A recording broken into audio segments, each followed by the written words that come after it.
Welcome to the Fear and Greed Business News Afternoon Report for Wednesday, the 31st of January 2024. I'm Sean Aylmer. Every afternoon, we've got the 5 stories that happened today that you need to know about. Story number 1, very big day for the market.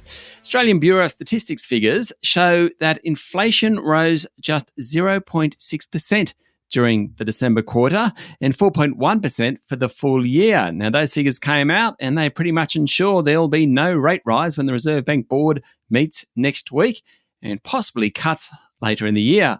Bond investors are now pricing in a rate cut in August and another one in December. The Aussie dollar fell 0.5 cent against the US dollar, and the S&P ASX 200 hit a new record high, closing up 1.1% to 7,681 points. As I said, a very big day.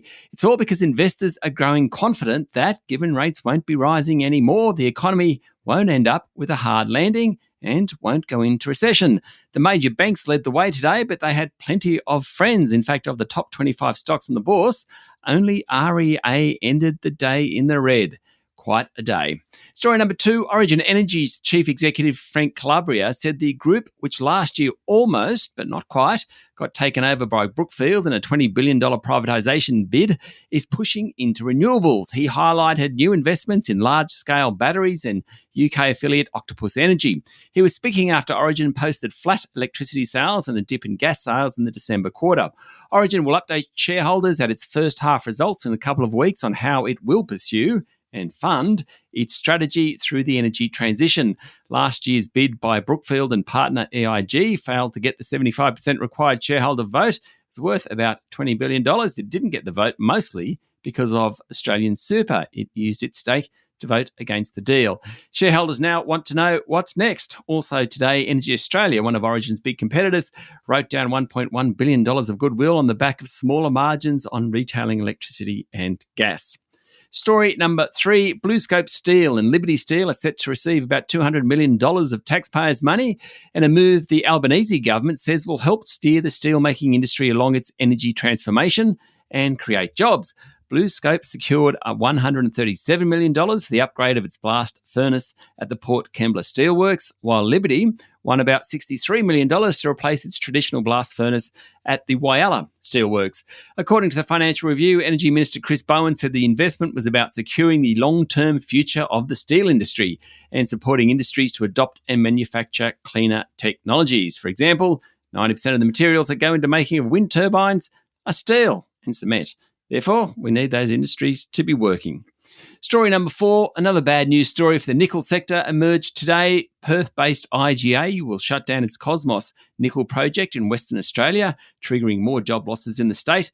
The Perth-based miner will write down the value of its nickel assets by about $190 million.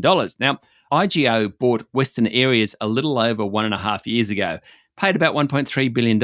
It's now written off around 90% of that, in large part a reflection of the cheap Indonesian mine nickel hitting the global market.